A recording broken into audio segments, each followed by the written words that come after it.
What's up, Solid Cleveland Sports Take? I'm your host, Sacrifice, and today we're going to talk about the tough loss in London against the Minnesota Vikings.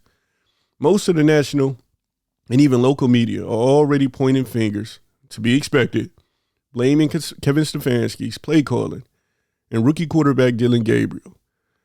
But to me, man, we need to slow down for a second. Kevin actually called a good game for a quarterback making his first start in the National Football League, right? Dillon Gabriel played well enough to win the football game, right? Critics have been throwing shade, saying Stefanski's flat attitude shows up in play calling, and that's just wrong in my opinion. It's wrong to attack a man's personality, and even worse to ignore the actual context of what happened on the field. I'm watching some of the comments, man. It's like I'm asking myself, are we watching the same football game? But I know that most of what is motivating people to think and say the things that they're saying is emotion. So I'm not really tripping, but some of the takes are just right out surprising to me. Just giving a little bit of a game recap. The final score, Minnesota 21, Cleveland 17. The Browns led 17-14 heading into the fourth quarter, but couldn't close it out. This was Dillon Gabriel's first NFL start. 19 of 33 passing for 190 yards, 2 touchdowns, and a big one, 0 interceptions. He didn't turn the ball over, right? He had a 94.3 passer rating and just 2 sacks taken, man. So I like this play on the field. I expected that he would make more mistakes than what he did. And that's another reason why, some of the takes that people have has been surprising. He also used his legs, man, when needed. He stayed calm in the pocket and never put the ball in harm's way. Running back Quinshon Judkins turned in a great day, man. He's an absolute stud, man. 110 rushing yards on 23 carries, averaging almost 5 yards a pop. That's a balance, or that's the balance that you want when you're breaking in a new quarterback. The Vikings ultimately won on a late, I think 10 play, 80-yard drive, capped off by a 12-yard touchdown pass to Jordan Addison with only 25 seconds left. That was the difference, man. That was the difference. It wasn't coaching. It wasn't effort. It was a defense that finally cracked on the drive after playing strong for most of the day. That's literally what it was, right? Now as far as, Kevin Stefanski, he's become an easy target because fans and media need someone to blame, in my opinion. But when you break down the film, Stefanski called a smart, composed game. He didn't overload Dillon with complicated reads or risky concepts. He used short passes to tight end looks and play action to help a young quarterback get acclimated, man, to get comfortable, right? And to me, that's a representation of good coaching. He also leaned on Judkins, keeping the offense off balance. That was a good team. That's what good teams do when developing good quarterback. But let's be clear. I didn't agree with everything that Kevin Stefanski did. The 4th and 1 call to run Jerome Ford made absolutely no sense to me. In that situation with the defense stacking the box and Judkins clearly being the hot hand, that was not the time, to me, in my opinion, to get fancy. And I believe that it cost us momentum and possibly points. And yes, there was a few other calls that made me raise my eyebrows, but we have to give some grace here, man, because 1 or 2 questionable decisions shouldn't erase the broader, strategy. The overall game plan was well thought out. It protected the rookie, maintained rhythm, and put the team in a position to win. So when people say Stefanski flat out bleeds into his play calling, I say that that's just right out lazy analysis. Football isn't about volume, it's about vision. And his vision was clear, right? Now, when you look at Dillon Gabriel's performance, we have to give a rookie some respect, man. Dillon Gabriel looked poised and confident for a player in his first start on foreign soil. right? It really tripped me out, man. I had to go back and look at the game. And when you study him in the first quarter, he didn't look like he was overwhelmed by nerves. I can say the same thing about the second quarter and the third quarter, but what really impressed me is in the fourth quarter, when everything was on his back to win the game, he looked just as poised in that time period as he did in the first quarter. And that's absolutely, astounding to me. So I do have a whole lot to be excited, or we have a whole lot to be excited about, moving into the future, in my opinion. He went toe to toe, man, with veteran Carson Wentz, who threw for 236 yards and 1 touchdown, right? Dillon threw two touchdowns and didn't turn the ball over.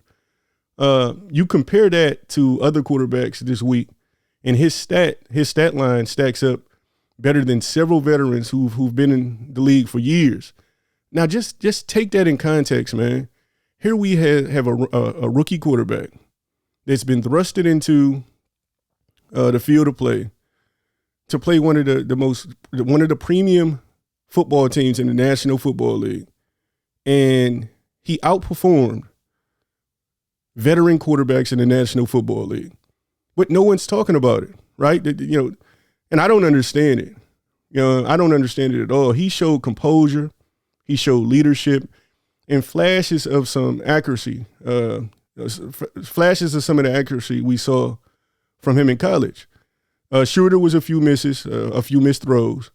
That's part of being new, but nothing that says that he's not ready for this stage, like a lot of people are insinuating. If you watch the game closely, you saw that a young quarterback who understands timing, trusts his mechanics, and refused to panic. And I'll be honest, man. I expected for him to perform, but I did not expect for him to show such poise in such pivotal moments. Right? That's pedigree. That's pedigree. Now, Quinsson Judkins, man. I can't do anything, but this guy is a complete stud, man. I don't recall him at Ohio State being such a powerful runner. Right. And I watched the entirety of him playing and competing at Ohio State. He looks different in that brown and orange, man. He looks like a nightmare out there.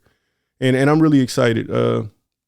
He was the bright spot. 110 yards rushing and a consistent threat every time he touched the ball. When you have a back like that, the defenses are forced to play honest. They can't just drop into deep zones and send heavy blitz packages without paying for it. The balance opened up the passing lanes, which means Dillon should have had more opportunities he's going to have more opportunities going forward. I don't believe that they opened up the complete playbook and got the wide receivers as involved that they probably wish that they could. It's because they wanted to keep it simplistic, right? This is his first start. Let's just keep it as simple as we possibly can. And they did a good job at doing just that. Here's where the Browns lost the game statistically, right? Here's where the Browns lost the game statistically. 3 of 15 on third down conversions. That's not good enough. That's not good enough. 4th and short decisions, including the forward run. Stalled drives, man. You can't win a football game when you have stalled drive after stalled drive, right? The drop balls. 3 of those drop balls would have been chain moving plays, right?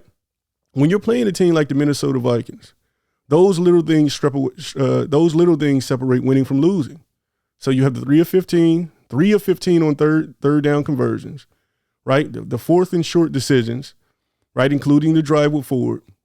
All of the drop balls, right? These are the determining factors in whether or not a game is won or lost. Now it's time for us to turn the page. We're heading into this Pittsburgh game next week, and here's what we need to change, in my opinion. Let's allow Dillon Gabriel to air it out, right? He earned that privilege. The arm talent is there, man. He just needs he needs more freedom to attack deep when defenses creep up. Use Judkins to control the tempo, and keep feeding him, man. Defenses will have to respect it, and it'll set up the play action perfectly. We need to stay aggressive on 3rd and 4th downs. We have to be smart, not stubborn. We have to learn from that forward call. Use your best weapons when it matters. We have to use our best weapons when it matters the most. If we clean up those areas, man, Pittsburgh could easily turn into our statement game, right? Look, losing hurts, man, but we can't ignore the progress just because the results went against us. Stefanski called a solid game overall. He deserves a fair analysis. He deserves a fair analysis, not cheap shots about his personality. Dillon Gabriel showed real poise and ability, enough to justify excitement about what's coming next. I mean, for me, this is a young offense still learning its identity, and I believe, man, that growth takes time. But the foundation is there. A promising quarterback, a powerful run game, and a coach who, despite criticism, continues to put players in a position to compete. You can't ask for more, man. Everything else will work itself out. We just need the team to execute, to make those plays when it counts the most. Because here's the truth. This team isn't broken, it's building. And if they keep grinding, if they keep believing, Cleveland will rise again, man. Stronger, sharper, and ready to shock the AFC North.